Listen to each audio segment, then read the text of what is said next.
De mãos dadas, mesmo que por caminhos divergentes no entendimento, prossigamos a laborar por dias melhores em favor da progressividade das ideias espíritas nas nossas casas doutrinárias, em favor da formação da era de paz plena com a fraternidade aplicada.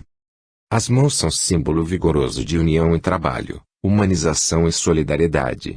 A esse respeito, assim se manifestou o Sr. Allan Kardec. Homens da mais alta posição honram-me com sua visita, porém, nunca, por causa deles, um proletário ficou na antecâmara. Muitas vezes, em meu salão, o príncipe se assenta ao lado do operário. Se sentir humilhado, dir-lhe-ei simplesmente que não é digno de ser espírita. Mas, sinto-me feliz em dizer, eu os vi, muitas vezes, apertarem-se as mãos, fraternalmente, e, então, um pensamento me ocorria: Espiritismo, eis um dos teus milagres, este é o prenúncio de muitos outros prodígios. Segunda parte. Caminhos do Amor Convivência. Capítulo 1. Humanização na seara espírita. A bandeira que desfraldamos bem alto é do espiritismo cristão e humanitário. O Livro dos Médiuns, capítulo 29, item 350. Expositores inspirados, que sensibilizam mentes e corações, derrapam, impacientes e raivosos, em pequenos incidentes de imprudência no trânsito das vias públicas, 5 minutos depois de deixar a tribuna espírita. Sorrisos, abraços festivos, alegria e afeto efusivos dos encontros doutrinários arrefecem-se, inesperada e incompreensivelmente, alguns poucos minutos depois, quando ficamos a sós com as mesmas pessoas antes entusiasmadas. Lidadores valorosos embrenham-se no cipoal de suas folhas de vivências doutrinárias, alienando-se do contato salutar e espontâneo, aguardando dos outros o aceno de idolatria ou de cordialidade que todos lhe devem, segundo sua interpretação, ante o pedestal de experiências, enquanto tal colaborador, muitas vezes, não encontra motivação para emitir um essencial bom dia ao deparar-se nos ambientes sociais com alguém de seu grupamento. Pais distribuem alimentos e carinho aos sofredores sociais em magnífica pose de caridosos. No entanto, meia hora depois, no lar, são impotentes para beijar os seus próprios filhos com ternura. Tais atitudes, que integram o cotidiano de muitos de nós, os espiritistas, merecem uma avaliação oportuna. Almas mais sensíveis, perante esse episódio de repentina transformação da postura afetiva, não conseguindo entender suas causas, atribuem à hipocrisia, incoerência e deseducação esse fenômeno comportamental. Observa-se claramente, nos exemplos acima discriminados, uma lamentável defasagem entre a presença do obreiro espírita nos seus ambientes de espiritualização e suas lutas diuturnas além das fronteiras do centro espírita. Qual será a razão dessa alteração afetiva indesejável? Que tem faltado ao aprendiz espírita para transportar ao seu convívio social esses momentos de enlevo emocional desfrutados junto aos grêmios cristãos? Não estaríamos, ante tais circunstâncias, vivenciando um afeto artificial ou um pseudo-afeto dentro dos ambientes doutrinários? O que nos leva a essas mudanças súbitas de estado emocional? As leiras de relacionamento espírita ensejam melhores expressões do afeto em razão da ausência de fatores sociais coercitivos que distanciam os homens. Seu caráter voluntário e não proibitivo suscita a boa vontade e a espontaneidade, levando as criaturas a sentirem-se bem aceitas na sua colaboração, criando um clima para relações agradáveis e benfazejas. Todavia, essa não é a realidade da sociedade, escravizada por relações de conveniência, nas quais o interesse pessoal e grupal definem seus códigos de comunicação, sua linguagem e sua praxe. Assim, fica o aprendiz espírita com o largo e intransferível desafio íntimo de saber como transportar, para semelhantes quadros de suas experiências, as boas novas que vêm fluindo no contato com as tarefas doutrinárias. Quando elegemos a humanização na seara espírita, não avocamos somente a proposição de sermos mais afetivos. Tratamos sim de uma releitura sobre o foco dos objetivos assinalados para o desempenho junto aos grêmios espíritas cristãos. Hoje destaca-se o Centro Espírita como escola de espiritismo, quando o futuro acena para que ele se promova a condição de escola do espírito. Tais terminologias podem, aparentemente, significar a mesma coisa. No entanto, existe uma ontologia, uma razão de serem tais perspectivas, que definem posturas e propostas bem diversas. Como escola de espiritismo, em muitos casos, os conteúdos doutrinários são mais valorizados que o homem, enquanto o foco na escola do espírito converge às finalidades da agremiação para o ser, ou seja, sobre a complexidade existencial da criatura, suas necessidades, seus valores, suas habilidades. Precisamos promover a casa espírita de mera escola de estudos sistematizados e planejados para um centro de convivência e treinamento para desenvolvimento dos traços morais da regeneração. Ensinar espiritismo sem auxiliar o espírito a tornar-se um ser integral pode apenas significar transmissão de conteúdos, informação, conhecimento. Para isso, os ambientes de amor e estudo espíritas haverão de transformar-se pelo jejum da indiferença e pela oração do afeto vivido. A pedagogia do afeto na educação do espírito tem regime de urgência. Ampliemos o raio de influência do espiritismo em nós, dilatando suas concepções para além do cérebro, atingindo o sagrado templo do coração. Espiritismo na inteligência é informação, espiritismo no sentimento é transformação. Quando falamos em humanização, referimos-nos à contextualização, que é oferecer aos profitentes espíritas os instrumentos para que possam fazer dessa informação espírita a sua transformação espiritual. Conhecimento no cérebro, quando é contextualizado, tem o nome de saber. E saber, em outras palavras, quer dizer aprender as respostas e os caminhos para desenvolver seus potenciais humanos na edificação da felicidade própria e daqueles que nos rodeiam. O saber é o conhecimento intelectivo que foi absorvido pelo coração. Contextualizar, portanto, é humanizar a seara. Para contextualizar, oferecendo condições aos nossos irmãos de obterem sua paz e suas respostas divinas, precisamos rever esse foco da missão do centro espírita, evitando que se torne um lugar de bancos frios nos quais se assentem alunos com largos cabedais intelectuais sobre a novel doutrina, mas com franca inabilidade para se amarem e transportarem esse amor ao mundo social em que estagiam. Contextualizar é descobrir horizontes, respostas, caminhos. É construir o saber espírita através do autoconhecimento, descerrando para si mesmo os enigmas da existência. Podemos questionar qual utilidade terá para nós o aprofundamento nas encantadoras temáticas espíritas se, muitas vezes, em nada ou quase nada tais temáticas estão auxiliando-nos a sermos homens e mulheres de bem, escondendo a vida afetiva onde pulsamos com a nossa mais profunda realidade. Preparados desde o berço para o sucesso material, raras vezes recebemos aulas sobre o amor. Fomos treinados socialmente para esconder os sentimentos, camuflar as emoções. A educação afetiva, portanto, é o grande desafio no capítulo da transformação interior do ser. Ocorre, em verdade, que os seres humanos não estão preparados para serem humanos. O século XXI será o tempo das habilidades pessoais, dilatando os valores humanos em contraposição ao século XX, que foi o período das habilidades técnicas e mecanicistas. Sigamos os rumos apresentados pela Unesco, que estabeleceu os 4 pilares da educação para o século XXI em aprender a ser, aprender a fazer, aprender a conviver, aprender a conhecer, e empreendamos uma nova era para nossas casas de amor, definindo-as como lar espiritual para a formação da família universal. Uma nova e promissora vereda desponta na vida daqueles que fruem o ambiente do centro espírita. Na casa de Jesus e Kardec o amor é a lição primeira, e as relações abrem-se para o afeto. Não estando regulado por rígidas hierarquias, nem sob a tutela do frio institucionalismo, a casa espírita apresenta-se como escola social das relações sinceras e duradouras, verdadeiro núcleo de treinamento da convivência regenerativa. Nossa grande meta é o desenvolvimento da afabilidade e doçura nos corações, empreendendo uma campanha promissora por novas vivências nas agremiações espíritas, ricas de humanismo, nas quais acima de quaisquer fatores se coloque sempre o homem em primeiro plano. O amor, enquanto sentimento sublime, não carece de aprendizado, está íncito e abundante na alma humana. O mesmo não ocorre com a atitude amorosa, que torna imprescindível o estudo e o hábito. Saber externar esse sentimento dignificante na convivência exige equilíbrio, autoconhecimento, esforço reeducativo das tendências, desejo de melhorar-se e um ambiente que estimule a busca de semelhantes conquistas. E qual ambiente oferece tanto quanto os centros doutrinários? qual o grupamento instiga tanto a melhoria pessoal e íntima quanto as agremiações dirigidas sob as diretrizes de Jesus e Kardec.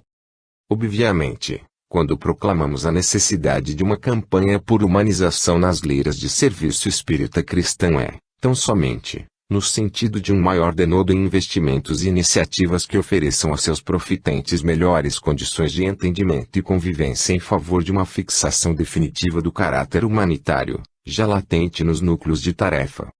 Falta-nos empenhar com maior ostensividade e consciência no trabalho de arregimentação de relacionamentos de maior profundidade afetiva pela saúde de nosso conviver. As organizações e suas tarefas não têm vida própria. Elas são aquilo que delas fazem seus integrantes. Razão pela qual a permuta relacional é a essência das instituições nas quais fazem parte todos os valores e limites do ser humano.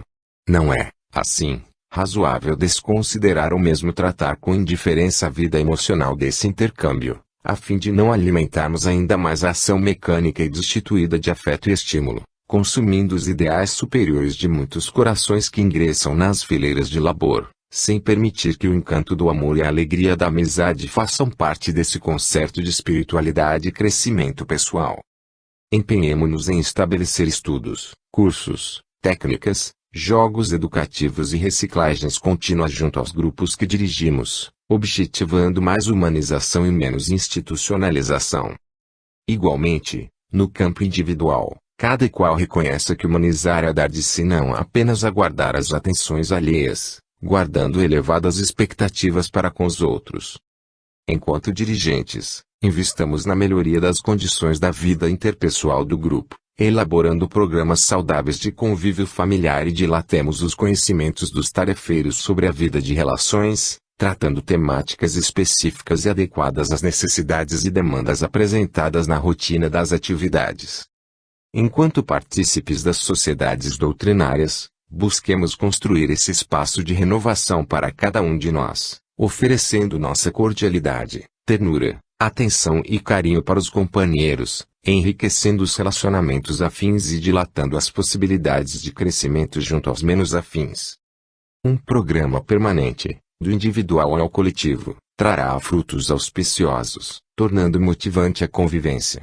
Esse é o piso elementar para que as responsabilidades assumidas no trabalho obtenham um melhor resultado e desempenho das capacidades e talentos individuais, reforçando o centro espírita a condição de ambiente cristão, mas acrescido da garantia insubstituível que faz do cristianismo algo essencialmente celeste e universal, seu caráter humanitário, único capaz de promover o progresso dos homens em razão de preparar seu profitente para ser uma carta viva da paz e do amor, em plena sociedade de homens atormentados.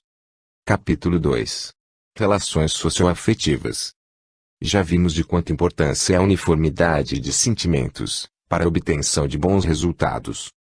O Livro dos Médiuns, capítulo 29, item 335. As relações humanas estão intensamente marcadas pelos papéis sociais assumidos com a finalidade de delimitar direitos e funções. Semelhante representatividade nos relacionamentos enseja o estabelecimento de espaços, disciplinando a ação humana para o melhor alcance de resultados na sociedade. Por outro lado, em razão dos abusos morais, os papéis institucionalizados têm sido, muitas vezes, usados como chancela para cobertar erros clamorosos sob a conivência da aceitação social. A família é um exemplo inconteste disso. Durante séculos delineou-se na sua estrutura antropológica as máscaras do pai provedor, da mãe reprodutora, do filho herdeiro, estimulando em múltiplos núcleos domésticos a ganância e inconsequência no homem, a submissão e subserviência na mulher e a preguiça e a luxúria nos filhos. O institucionalismo revela a presença de intrincados processos éticos nos grupamentos. Tomemos para análise a história das religiões, nas quais encontramos tais ocorrências em larga escala. O estabelecimento de uma relação entre o eu e o divino foi construída sobre os alicerces frágeis do dogmatismo recheado de adoração exterior, criando a opressão do desamor na convivência social em nome da filiação divina. Os rótulos passaram a ser mais significativos que as expressões de afeto, insuflando a discriminação do sectarismo contra os que não absorviam os mesmos conceitos, sacramentados pelo poder de oficialização das forças religiosas dominantes. Nesse passo, a hierarquia e a soberba intelectual cristalizaram as diferenças entre o sagrado e o profano, instituindo padrões de exclusão e punição, deflagrando lamentáveis episódios nas sociedades terrenas dos últimos milênios. Essa experiência enraizou-se no psiquismo humano que, ainda hoje, a despeito dos avanços culturais e tecnológicos, faz do homem cibernético um fantoche do religiosismo atávico com altas doses de fé cega. Somente com o advento das teorias sociais e psicológicas no início do século XX o homem começou a desvendar com mais segurança e sensatez os elos entre ele e seu grupo e dele para consigo mesmo, permitindo assumir uma nova postura ante as interações sociais. Tal fato vem obrigando a religião a rever seu tradicional paradigma de relações com o divino, deslocando para a tríade, eu, o próximo e Deus, em contraposição ao modelo eu e Deus. A identidade com Deus, com as leis naturais, tem como condição expressa esse processo de identificação do homem com seu próximo, através de um construtivismo relacional no qual irá, pouco a pouco, desenvolvendo as potencialidades celestes no seu mundo íntimo e ensejando que seu meio, igualmente, o possa fazer. Nesse cômputo histórico, verificamos que o Espiritismo há mais de um século preconiza, na lei de sociedade e na lei de amor, justiça e caridade, as bases para um processo social de pleno reconhecimento do próximo como sendo outro diferente do eu, portador de inexauríveis recursos para a promoção pessoal ante os apelos do aprendizado na escola da convivência, convergindo suas relações para uma harmonia com as leis divinas, redefinindo a adoração para o campo interior, no crescimento das potências inscritas no ser e adotando a religião cósmica do amor como caminho, a verdade e a vida. Durante longas eras da evolução asilamos modelos mentais embalados por crenças dogmáticas, mitos, convenções, que, odiernamente, pesam sobre as interpretações doutrinárias na convivência de nosso movimento social espírita. Nesse ínterim, o institucionalismo como traço determinante no psiquismo tem se ampliado em alguns de nossos ambientes de simplicidade, estabelecendo relações sociais superficiais, distanciando as criaturas das relações planificadoras. Tais relações institucionalizadas priorizam e privilegiam o domínio e o controle, ensejando a disputa em detrimento da amizade e do respeito. Dessa forma, mais uma vez, apesar da lucidez dos conhecimentos que somos depositários, submetemos-nos a papéis representativos, rótulos e cargos, bem ao gosto do nosso milenar personalismo, em profundas crises de artificialismo afetivo. Oportuno, portanto, que alinhavemos alguns dos possíveis reflexos da ausência de relações afetuosas nos grupos, a título de estudarmos, posteriormente, quais seriam as medidas preventivas ou remediadoras a serem setadas. Maior possibilidade de criação e manutenção das máscaras emocionais que escondem uma pseudo-harmonia. Campo para condutas estereotipadas provenientes de interpretações destituídas de bom senso. Ausência de ambiente para o debate crítico e avaliação sincera. Ambiente favorável para a hipocrisia e o puritanismo. Adubo para melindres. Ensejo para a adoção de gurus nos dois planos da vida, gerando a idolatria. Larga porta para a desmotivação com o trabalho em razão de uma convivência, na maioria das vezes, desgastante e sem enriquecimento das trocas. Desvalorização das habilidades cooperativas. Ambiente psiquicamente desagradável devido às opressões guardadas em silêncio. Ausência do diálogo como instrumento construtor de amizade sólida. Clima de desconfiança. Trabalhamos e investamos o quanto possível na melhoria das condições das relações socioafetivas entre nós, que desfrutamos das bênçãos do Espiritismo, superando papéis e utilizando-os somente como fator disciplinador e organizador de nossos grupos de amor. Estejamos acima dos direitos, com os quais facilmente podemos nos iludir, e fixemos a mente e o coração nos deveres infindáveis que os rótulos nos impõem. A presença de pessoas afetuosas em nossas vidas nunca é esquecida, cria marcas, deixa lembranças para o futuro e é forte dose de estímulo ao idealismo superior no presente. Sobretudo, essas pessoas deixam saudades. E saudade é o sentimento de quem sente falta de alguém. Amigos verdadeiros deixam saudades. A criação de relações afetivas enseja melhores condições para que a crítica, a competição, A dúvida e o diálogo se transformam em instrumentos construtores da paz e do equilíbrio grupal. A criação de laços mais gratificantes e motivantes, como a confiança, a simpatia, a amizade, a alegria, que geram o bem-estar para a convivência, são algumas das vantagens do afeto cristão nos relacionamentos. Alinhemos assim alguns outros reflexos dessas relações humanitárias. Enfoque centrado nos valores uns dos outros. Carinhosa indulgência com os limites e imperfeições do conjunto. Melhores chances de converter os conflitos em lições. Valorização e compartilhamento das ideias e movimentações no bem de uns pelos outros. Allan Kardec, na sua nobreza de caráter e grandeza de coração, não era apenas um homem de finura e verniz social. A Sociedade Parisiense de Estudos Espíritas tinha-o como bom humor em pessoa, pródigo de simpatia e afeto. Ele fazia-se verdadeira tocha de carinho e ternura a iluminar os relacionamentos entre todos, e sua presença era reverenciada como a de um pai zeloso e amigo que preenchia o vazio do coração de quantos fruíam sua companhia. Jamais impressionou-se com os papéis de sua missão e fazia sempre questão da cortesia acima de modos típicos e consagrados do povo francês àquele tempo.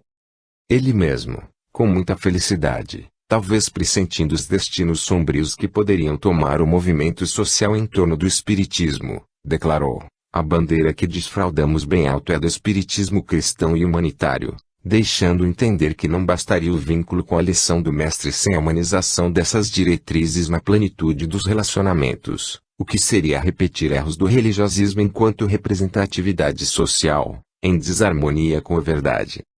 Finalizando, relembremos a saga sacrificial do viajante do Cristo, Paulo de Tarso, que em eloquente estado de integração no amor, deixa-nos vitoriosa a recomendação em favor de nossas vidas espíritas cristãs: "Eu de muito boa vontade me deixarei gastar pelas vossas almas, ainda que, amando-vos cada vez mais, seja menos amado."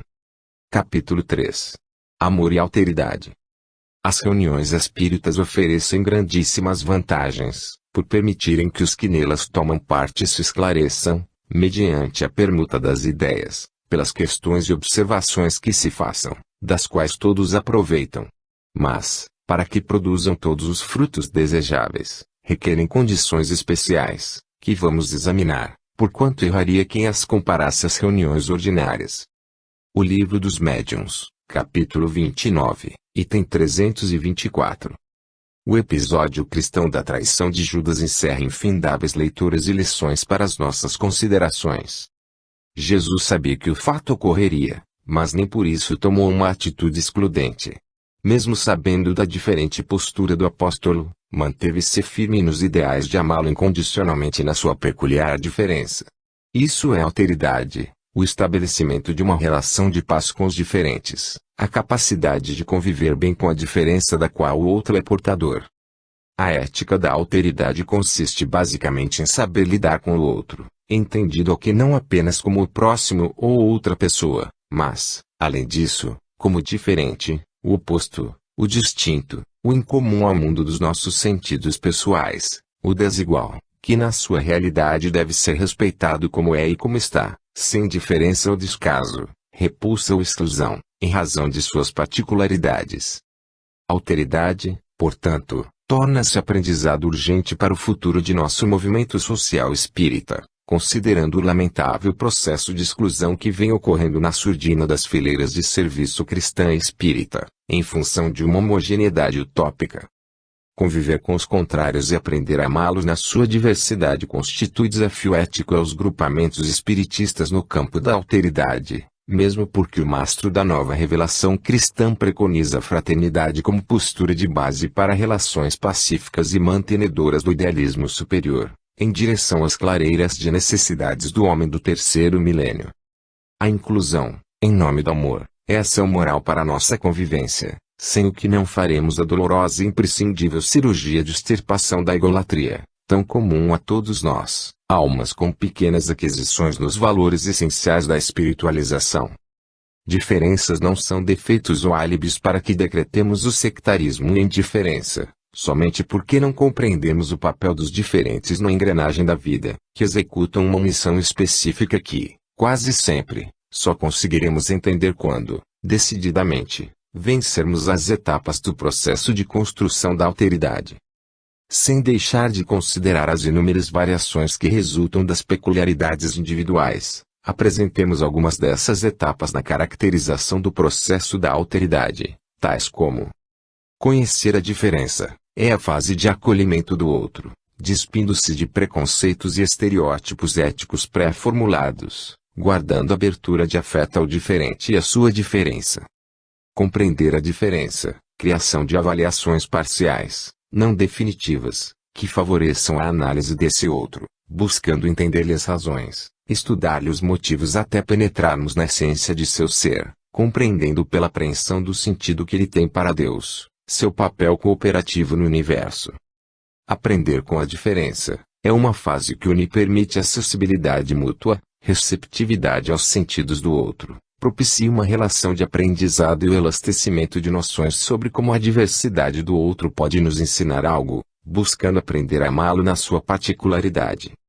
Fácil concluir, portanto, que a alteridade pode estar presente nos atos de solidariedade, empatia e respeito nas relações em sociedade, sem que, necessariamente, o amor legítimo esteja na base de tais atitudes. Por outro lado, o amor é sempre rico de alteridade e não existe sem ela. A faina doutrinária conduz-nos a contínuos relacionamentos com companheiros de entendimentos diversos e, inclusive, oponentes, como ocorre na vida social, embora as reuniões espíritas não devam tornar-se assembleias ordinárias, aderindo a relações de insana competição ou de cruel indiferença. O processo de alteridade será valioso nas interações entre companheiros de ideal e ocasionará, parafraseando o codificador, grandíssimas vantagens. Investir no entendimento de semelhante questão auxiliar-nos a estabelecer uma autossondagem frente aos testemunhos da vida relacional, investigando em nós mesmos, a partir dos atritos e desencontros com o outro, as causas reais dos sentimentos que somaram no caleidoscópio do mundo emocional, efetuando uma viagem segura a um outro diferente, ainda não dominado e também desconhecido que reside em nossa intimidade.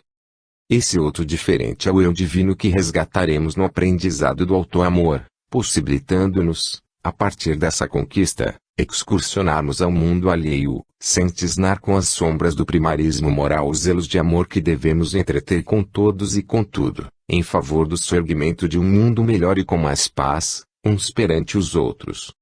Não olvidemos, portanto, laborar por mais sólida preparação ética em nossos conjuntos doutrinários, tratando das temáticas que versem sobre a edificação de relacionamentos consistentes, com alteridade, estudando o significado de compreender e aceitar, refletindo com demora no que seja saber criticar e discordar sem inimizade, sem oposição sistemática e dissidência declarada, sabendo discordar sem amar menos, apesar de pensar diversamente.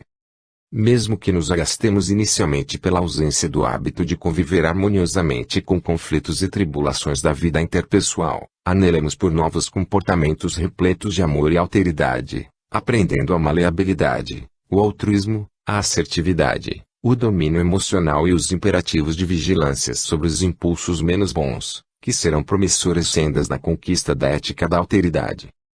Evidentemente, não fazemos apologia ao convívio no círculo estreito de desafetos, em climas adversos. Privilegiemos os afins como quesito fundamental ao bom andamento dos compromissos assumidos, aprendendo que afinidades são lembretes de Deus, a fim de não esquecermos o desejo de amar e estímulos para a alegria da amizade. Contudo, não desconsideremos que o aprendizado do amor autêntico, a sedimentação da conduta amorosa é regimentada na fusão relacional com os menos afins, os que não nos atraem, com os quais superaremos, paulatinamente, pesada fortaleza de entraves emocionais, libertando-nos para voos mais amplos pelos seus universais pulsantes de amor divino, na vitória sobre o egoísmo que ainda nos aprisiona. Amigo dirigente, a responsabilidade que te cabe junto aos ofícios doutrinários é de inestimável valor. Pense e medite em teus desafios. Estás no cargo que te onerará com graves ocorrências na medida das tuas necessidades de aprendizado. Não fujas da ocasião e faze o melhor que puderes. Nos terrenos do afeto com aqueles que te rodeiam, vigia tuas manifestações de carinho e atenção, avaliando os efeitos de tuas ações continuamente. Alteridade para ti será o desafio de aceitares cada pessoa em tua experiência evolutiva, auxiliando a crescer e se libertar. Se guardares contigo os preconceitos e estereótipos, ainda que manifestes afeto e reconhecimento aos que te rodeiam, certamente obliterarás o ciclo espontâneo das relações que devem vigorar em teus ambientes de esforço. As pessoas à tua volta nem sempre saberão traduzir a linguagem universal dos sentimentos que as envolvem, perceberão, porém, o hiato, a reserva com que são tratadas. Afeto para ser divino precisa ser espontâneo, autêntico, natural.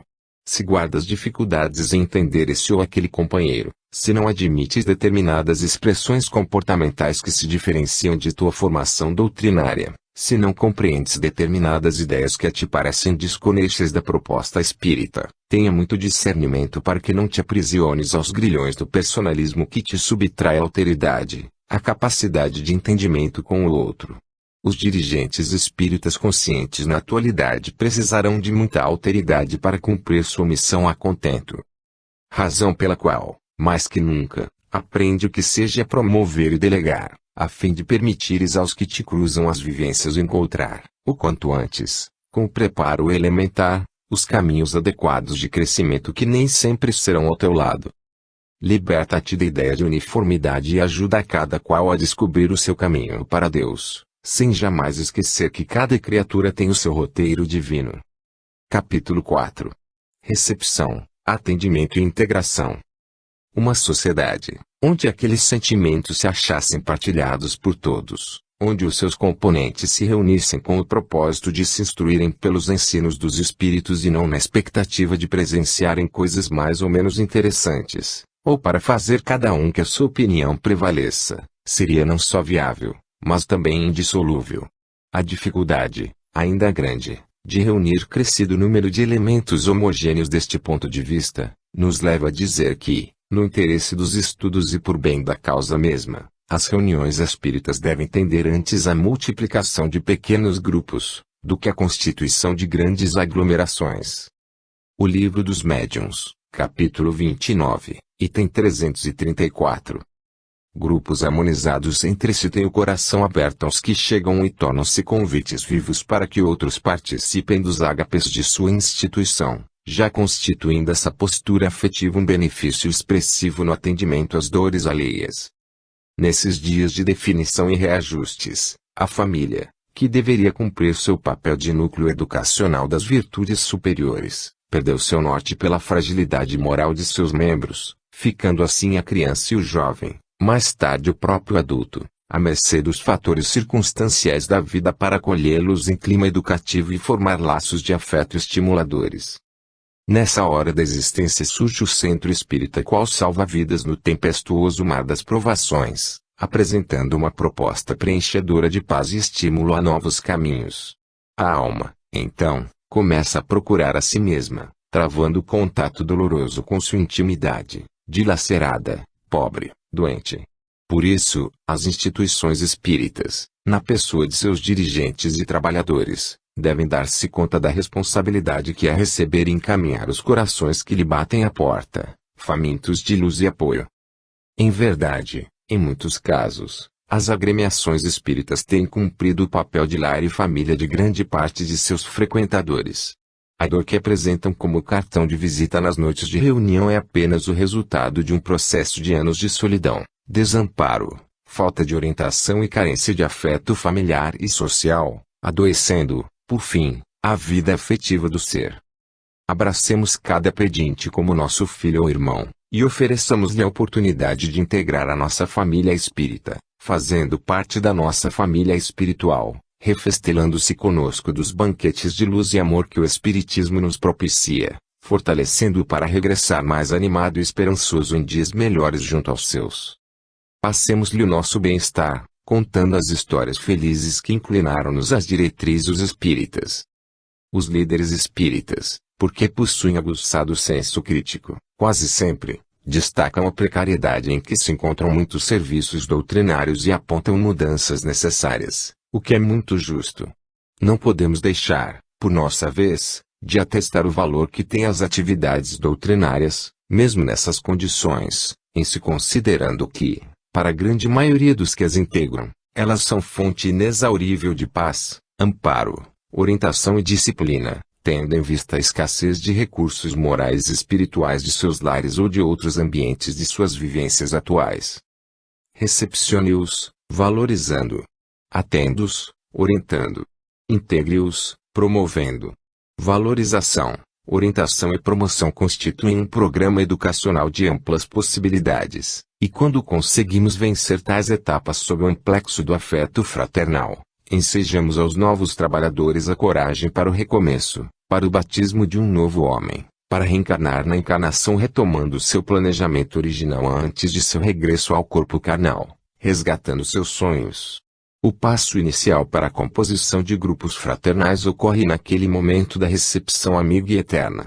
Ali deixamos a primeira impressão de nossa família, de nosso grupamento. Nesse instante, estamos confortando a dor do peito oprimido e um só tempo cativando o desabrochar do futuro trabalhador. Os elos da confiança se estabelecem e, daí para a amizade, basta somente um gesto de ternura. Receber bem no centro espírita é nossa obrigação como espíritas, faz parte da moral cristã de abraçar a todos como irmãos e amigos, e, sobretudo, é o dever de qualquer instituição que se digne a prestar serviço junto à sociedade. Valorizar o atendido é exprimir afeto e confiança, o que valerá por 1000 palavras. Além disso, essa postura vai auxiliá-lo na autoconfiança em vencer as mazelas que o levaram ao centro espírita. Acolhido como ser pensante com potencialidades a serem desenvolvidas, terá mais disposição para a sua própria transformação. Será então muito confortador e motivante saber que, mesmo suas experiências de vida mal-sucedidas, seu conhecimento e suas parcas possibilidades não o tornam indigno de contribuir e cooperar. Essa foi a plataforma educativa do Mestre Jesus. A pedagogia da esperança ante corações esfacelados pela volúpia do egoísmo e da derrocada moral. Espontaneidade com moderação, preparo interior pela oração para espargir magnetismo salutar, conhecimento das necessidades alheias, disposição íntima de ser útil e servir, finura de trato, o sorriso afetuoso, são algumas das diretrizes dos recepcionistas fraternos. O atendimento em nome do amor será ministrado de conformidade com a necessidade. É preciso evitar padronizações e chavões, procurar colocar o coração receptivo em estado de empatia, olhar as expressões verbais e físicas, procurar gravar as palavras que expressem os sentimentos da criatura para conhecer-lhe os domínios do afeto, ajudar sem ilusões e imediatismos, ser claro no que a instituição poderá oferecer. Estabelecer parcerias com organizações que possam atender outras necessidades do atendido, oferecer-lhe a luz dos conhecimentos espíritas no seu drama, eis alguns dos requisitos do atendimento fraternal. Dessa forma, a integração com o serviço será o natural reflexo do nível de melhor envolvimento com os componentes da casa. Quanto mais vínculos sólidos se afetivarem nessa caminhada, desde o instante da chegada até da melhora, mais interesse haverá do recém-atendido em manifestar desejo de cooperar, de realizar algo para auxiliar outros que, como ele, agora, necessitam do amparo. Recebendo com amor, falamos do Evangelho. Atendendo com carinho, divulgamos o Espiritismo. Integrando com respeito, oferecemos à vida a chance de perpetuar o ciclo, multiplicando as fontes de doação. O codificador demonstra uma felicidade ímpar ao alertar para a necessidade de circunspecção na admissão de elementos novos na organização doutrinária, menos pelos receios de problemas e mais pelas necessidades do recém-chegado. Cremos que o trecho de Allan Kardec instrui-nos acerca da cautela em acolher bem, pois sabemos todos que parte das lutas enfrentadas pela instituição espírita, nos terrenos da convivência, advém da incapacidade de absorção consciente e responsável dos que passam a integrar seus quadros de serviço, sem receberem o preparo e a orientação precisa sobre a nova senda de experiências a que se engajaram.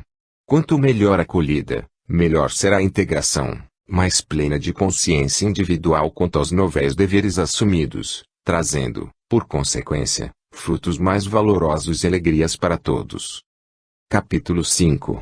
Comportamentos hipócritas. Garantimos que uma sociedade espírita, cujos trabalhos se mostrassem organizados nesse sentido, munida ela dos materiais necessários a executá-los, não sobraria tempo bastante para consagrar as comunicações diretas dos espíritos. Daí o chamarmos para esse ponto a atenção dos grupos realmente sérios, dos que mais cuidam de instruir-se do que de achar um passatempo. Veja-se o número 207, no capítulo da formação dos médiuns. O Livro dos Médiuns, capítulo 29, item 347. Feliz advertência do codificador para as frentes de serviços doutrinários atuais. Verifica-se um excessivo interesse em receber almas pelas vias da mediunidade, constata-se um interesse exagerado pelo que fazem e dizem os espíritos, despende-se enorme esforço para socorrer os necessitados e sofredores do além. Entretanto, o que temos organizado em favor dos espíritos na carne, aqueles que, alguns deles, receberam o socorro espiritual e agora precisam da ajuda dos centros espíritas em plena reencarnação. Ou aqueles outros que um dia estarão fora da carne e que, se agora não forem bem socorridos nas suas necessidades, perambularão na erraticidade em dores pungentes. Enfim, que tempo temos disposto e com que nível de seriedade para atender às demandas do encarnado de nossa convivência? Na natureza encontramos o mimetismo como sendo um instinto natural de defesa de alguns animais e vegetais. Os animais e pequenos insetos, usando da propriedade da camuflagem, metamorfoseiam-se, confundindo-se com a natureza na preservação de suas vidas contra os ataques no ecossistema. O homem, embora detentor da inteligência e com outros objetivos, também mimetiza seu comportamento através da hipocrisia, apresentando-se com várias personalidades, conforme o seu interesse, nos ambientes de sua convivência. A hipocrisia é um dos mais atrasados comportamentos da jornada evolutiva na Terra. Comportamento adquirido em milenares vivências, é o resultado inevitável da desarmonia existente entre o pensar, o sentir e o agir. Herança doentia do egoísmo, ela pode se expressar sob 3 facetas mais comuns. Reações extemporâneas, instintivas e naturais, nas áreas específicas do aprendizado do ser nas quais ainda não detém maior soma de domínio e controle. São estados neuróticos superáveis. Ações deliberadas para compensação e atendimento de gratificações. Atitudes psicopáticas de dissimulação de identidades psicológicas, devido a patologias psíquicas ou estados limítrofes a essas. Dessas facetas assinaladas, destacamos a primeira como sendo a mais apropriada ao nosso objetivo de estudo, reflexão e debate nos grupamentos que assumiram a proposta da restauração espiritual. O mimetismo do comportamento faz parte da rotina de nossas agremiações, integrando nossas atitudes no âmbito das atividades doutrinárias. Não estamos nos referindo à hipocrisia intencional, mas àquela que ocorre em função de assumirmos o compromisso das mudanças interiores, e que nos leva ao sentimento de falsidade, de mentira, apesar dos esforços por melhorar. Nesse caso, as condutas incoerentes com a ética espírita cristã são fruto de conflitos íntimos, sobre os quais não logramos ainda um maior grau de controle e elaboração mental, somados aos velhos reflexos condicionados da hipocrisia deliberada, vivida em outros tempos nas veredas do aprendizado terreno. É um fato sutil e que envolve a grande maioria dos novos adeptos, e também aqueles que não se superaram no tempo resolvendo seus conflitos. O verdadeiro espírito é concitado à mudança dos hábitos pelas seguras indicativas dos textos evangélico-doutrinários. Entretanto, a assimilação incoerente e dogmática dessas orientações fala projetar-se a uma repentina e falsa reestruturação comportamental, para a qual não foi previamente preparado pelas valorosas orientações que poderiam ser ministradas pelos dirigentes da casa em que presta seus serviços, através de ocasiões especiais ou do acompanhamento fraterno ideológico. Lançando-se a esforços hercúleos e sofridos, direcionados para focos errôneos, acaba por se desgastar na manutenção de um rígido e cerceador programa de vigilância e violentação de si mesmo. Não atingindo os patamares desejados no campo vivencial, passa então a dissimular seus conflitos e frustrações para não perder a convivência na casa espírita, porque se revelar, o que os demais vão pensar. Para gravar tal episódio, infelizmente, ainda encontram insensíveis diretores, atendentes ou amigos do grupamento a imputar-lhe severos julgamentos face ao rol de suas lutas, asseverando tratar-se de obsessões de largo porte ou de invigilância declarada, Colocações essas expedidas em tom de hilariante ar de superioridade que leva ainda mais o companheiro, em lutas consigo próprio, a uma maior autodesvalorização e sentimento de culpa. É quando surgem os comportamentos hipócritas que minam as forças dos que guardam sinceridade nas intenções de melhorar, causando aflição e ansiedade em função dos circuitos mentais viciosos de autocobrança. As maiores fragilidades morais do espírito são as mais atingidas, deixando um rastro de frustração e sentimento íntimo de deslealdade. A ausência da devida atenção a esses quadros morais dos trabalhadores favorece um prolongamento dessa experiência, tornando-a exaustiva, enquanto esses dramas da vida íntima poderiam ser minimizados se obtivessem um espaço apropriado para atendimento no centro espírita. A ação hipócrita incomoda, no entanto, a maioria expressiva dos recém-ingressos na organização doutrinária não sabe o que fazer nesses momentos. Seu estado mental com o tempo pode perder as resistências e desaguar em desequilíbrios psíquicos ou no estabelecimento de comportamentos exóticos de defesa. Eis um assunto para nossos debates. Como ajudar esses trabalhadores? O Centro Espírita tem arregimentado um programa para ensinar a transformação íntima. Tem havido clima nos grupos para que os tarefeiros possam dialogar construtivamente sobre seus conflitos. Ou temos nos iludido, transferindo responsabilidades pessoais para as ações obsessivas de desencarnados?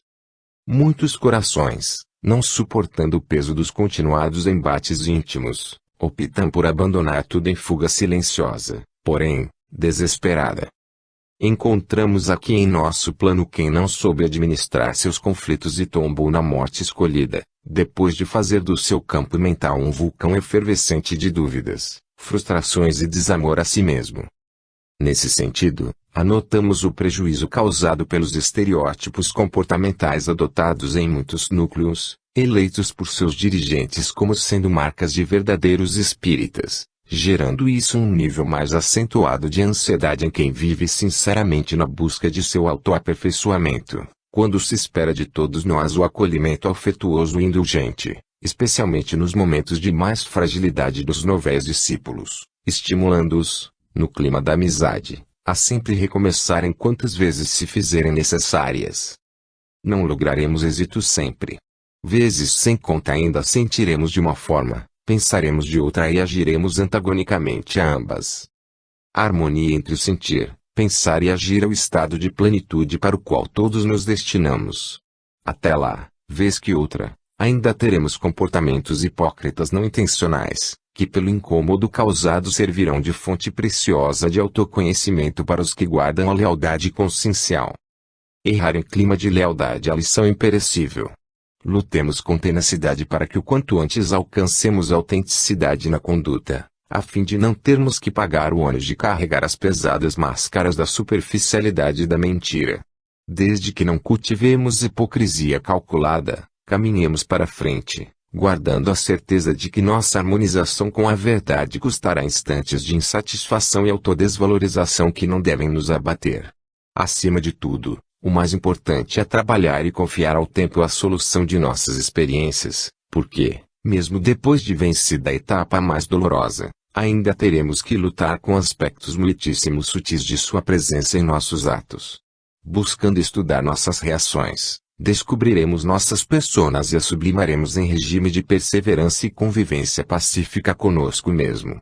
A maturidade aurida na superação dos conflitos traz-nos a paz, resistência e integridade de comportamento. Para não desanimarmos, reflitamos no versículo citado, no qual até Pedro, a rocha do cristianismo nascente, sucumbiu em involuntária hipocrisia, dizendo, não sou. Capítulo 6. Habilidade essencial. Ponto. A caridade e a tolerância são o dever primário que doutrina impõe a seus adeptos. O Livro dos Médiuns, capítulo 29. Item 335. O exame meticuloso dos erros alheios, ao longo das vidas sucessivas, conferiu-nos ampla capacidade de analisar as imperfeições do próximo. Hoje, graças a essa habilidade de avaliar a conduta alheia, somos exímios juízes e psicanalistas, dotados de vastas possibilidades de encontrar causas e razões para os desatinos que ocorrem fora da esfera do eu. O que se torna lamentável é não utilizarmos tal recurso para reerguer e auxiliar no aprimoramento do próximo, sendo que, habitualmente, o usamos para destacar o lado ruim e amargo de tudo e de todos. Deter-se nesses ângulos sombrios é a atitude comum para a maioria dos homens nas experiências carnais. Espera-se, entretanto, de nós outros, os aprendizes espíritas, maior lucidez nas ações. Nosso desafio enquanto discípulos é saber manter-se afetivamente focado no lado bom, nas qualidades, nos instantes bem-sucedidos de alguém, conquanto tenhamos vastas possibilidades de perceber-lhes as imperfeições e mazelas. A essa qualidade chamamos indulgência. E a habilidade que consignamos como essencial frente aos imperativos da convivência social, quando temos como meta primacial a própria paz e o progresso dos grupos sob nossa tutela, ou nos quais ofereçamos a cooperação. Sempre encontraremos motivos para a ofensa, a recriminação, a transferência de culpas, para depreciar a movimentação alheia, para rebaixar o outro. Compreender, estimular, perdoar, reconhecer os valores alheios, dividir responsabilidades, apoiar, orientar, ser afetuoso, tudo isso é bem mais trabalhoso. Indulgência é a habilidade que qualifica o homem com abundante inteligência emocional. O coração focado no aspecto sublime da vida torna a alma generosa e atraente, cuja irradiação é de aceitação e acolhimento. Jesus, como sempre, é o modelo. Em momento algum do seu ministério de amor, o percebemos em atitude de destaque para o mal, embora astuto e vigilante, sabia sempre onde ele se ocultava e procurava erradicá-lo sem que o evidenciasse. Com a pecadora, lembra, quem estiver isento de pecados atire a primeira pedra. Com o paralítico de Cafarnaum, não pergunta como se algemou ao leito e perdoa seus pecados. Com Pedro, antecipa a sua negação em clima pacífico de alerta, sem menosprezá-lo, em pleno respeito a seus limites no campo da coragem. Com Judas, usa de amor extremado, sabendo o que ocorreria posteriormente, mas permanecendo em silêncio evita revelar o mal de que ele próprio seria vítima. Com Maria de Magdala, fala mensageira da ressurreição, inaugurando o tempo da misericórdia ante o esforço reeducativo, esquecendo o passado ignominioso. Alertar e repreender são instrumentos corretivos necessários para não ensejar omissão e conivência. Entretanto, para quantos cultivam a habilidade essencial da indulgência, o ato de conclamar outro integridade é realizado sempre pelo diálogo franco, fraterno e elevado, sem as típicas neuroses de melindre nutridas por receios entre quem fala e quem ouve, fazendo dessas conversas educativas verdadeiros momentos de reconsideração e autoexame para a transformação necessária a ser encetada. Relações permeadas na indulgência são educativas, ressaltam e fixam valores e estimulam o auto-amor e o auto-perdão. Assumamos o compromisso renovador de descobrir em cada passo da existência as justificativas saudáveis do agir humano, buscando as razões profundas dos atos alheios, a fim de penetrarmos as furnas de suas lutas espirituais na condição de enfermeiro socorrista, disposto a atender, remediar e prevenir enfermidades com as quais, muitas vezes, nem mesmo seus portadores conseguem avaliá-las com a lucidez por nós desenvolvida nos séculos de vivência no hábito da formação de juízos éticos sobre o comportamento alheio. O ser humano está doente na sua autoestima e reforçar-lhe aspectos infelizes de sua ação é onerá-lo com mais sombras e dor. Nos grupos de nossa ação estejamos atentos a semelhantes lances da escola dos relacionamentos. O companheiro ofendido pela nossa atuação enérgica é, muitas vezes, alguém decepcionado com as próprias expectativas que nutria sobre nós. Auxiliemo-lo com cortesia e generosidade. No entanto, se ele recusa a oferta, sigamos adiante sem fazer achaques emocionais de preguiço e arrependimento. Se aquele outro amigo de atividades espirituais apresenta-se sempre vacilante e descuidado com os compromissos assumidos, lembra que, em muitas ocasiões, ele não é mais que um aluno portador de ânimo débil, incapaz de superar velhos limites pessoais para denodar-se como deveria. Aceite-lhe o tributo inconstante e vale demarcando referências corretivas, para que possa melhor aquilatar sobre as consequências de sua volubilidade no andamento das realizações às quais integra. Nódoas e empeços de variados matizes comparecerão nos serviços do Senhor. Por esse motivo, procuremos sempre o caminho estreito e, Se nessa enfermaria das lides espiritistas esquecermos a nossa condição de doentes, subtrairemos de nós mesmos as chances de recuperação e melhora. Na própria enfermaria humana, quando os doentes percebem a extensão de seus dramas, unem-se solidariamente uns aos outros, cada qual oferecendo o que pode, e solidariedade é o nome da indulgência ativa e promotora de paz e apoio às relações. Cultivemos, dia após dia, essa habilidade essencial e consagremos vida nova com mais abundância de bênçãos, desonerando o próprio psiquismo das enfermiças fixações negativistas que costumamos encontrar ao nosso redor.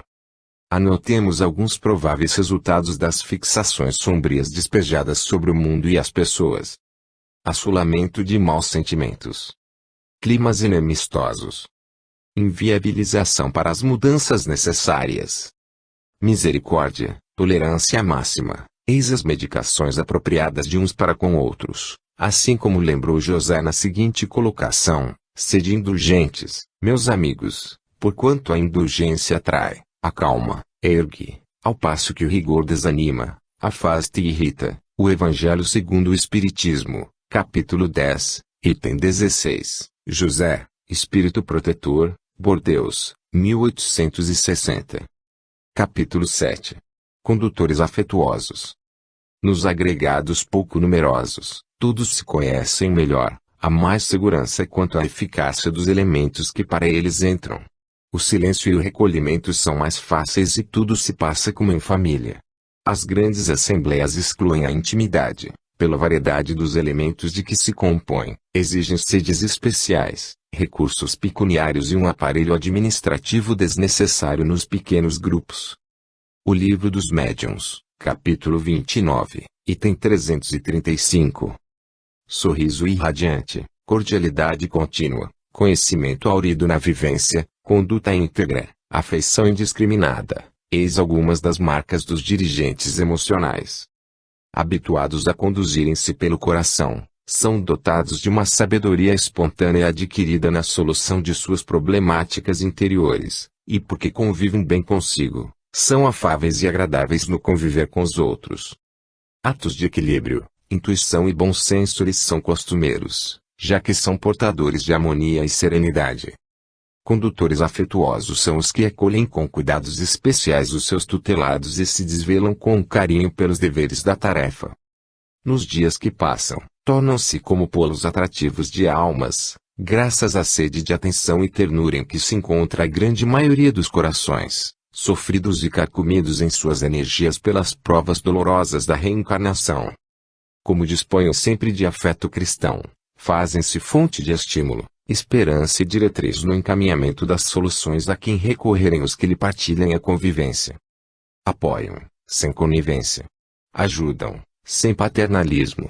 São afetuosos, sem peguismo. Ordenam com despretensão, dividindo responsabilidade. Discordam, ampliando horizontes. Promovem, confiando compromissos. Coordenam com atitudes, além das palavras. Pelas reações é que conhecemos o nível de afeto e inteligência emocional dos condutores em harmonia com Jesus. Onde muitos enxergam problemas, eles percebem soluções. Enquanto muitos desanimam, sua leitura é de que os obstáculos são sinais do caminho exato. Se são criticados, asilam piedade no coração. Quando vilipendiados, só se lembram da oração. Condutores afetuosos são o esteio das sociedades espíritas fraternas. A eles compete a relevante tarefa de zelar pelo dever de toda instituição doutrinária no melhoramento moral e espiritual. Conduzindo as atividades para esse fim, certamente facultarão aos seus conduzidos um campo afetivo de largas proporções na execução das mais belas semeaduras nos terrenos da espiritualização do ser, e no desabrochar dos melhores sentimentos entre todos os que se entrelaçam no clima da lídima fraternidade. Cuidando manter uma homogeneidade de visão quanto a esse princípio compromisso de todo espírita, estabelecerão condições à uniformidade do afeto nas expressões da amizade, dos relacionamentos sólidos e do estímulo advindo dos exemplos salutares uns dos outros, entre seus membros, porque todos estarão matriculados nas disciplinas da renúncia, do trabalho, do respeito fraternal, da solidariedade, que são virtudes indutoras da autoeducação e do crescimento espiritual. Vibrando em faixas de saúde afetiva, Os componentes de seu grupo obterão melhores resultados no labor, mais motivação para os encontros diuturnos, e se formará uma rede de corações estendendo bênçãos de conforto e esclarecimento a tantos outros quantos possam beneficiar de semelhante banquete emocional. Tomando seu grupamento como uma grande família, esmerar-se-á por lhes oportunizar as melhores condições de convivência pelo entendimento. Adotando simplicidade administrativa